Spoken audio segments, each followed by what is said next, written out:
বাংলাদেশে আসলে বিশ্বকাপ নিয়ে একটু বাড়তি উন্মাদনা দেখা যায় এবং বাংলাদেশের এই উন্মাদনাটা আসলে দুই তিনটি দলকে ঘিরেই হয়।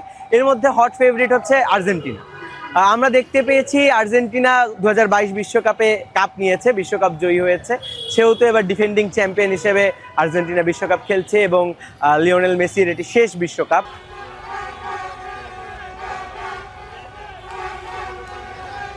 দুঃখিত, 2022-এর পরে আবারও ব্যাক টু ব্যাক এবার 2026-এর বিশ্বকাপে আর্জেন্টিনা বিশ্ব চ্যাম্পিয়ন হবে এবং লিওনেল মেসির হাতে আমরা আরেকটি বিশ্বকাপ দেখতে পাবো। এবং এর বাইরে গিয়ে বাংলাদেশে আসলে আর্জেন্টিনার ফ্যানদের একটু বাড়তি ক্রেজ রয়েছে এবং আমরা জানি যে আর্জেন্টিনার ফ্যানদেরকে আমরা একটু ক্রেজি ফ্যান বা পাগলা ফ্যান বলে জেনে থাকি। সাংবাদিক ভাইয়েরা র্যালিটাকে আগাতে দেন, র্যালিটাকে আগাতে দেন।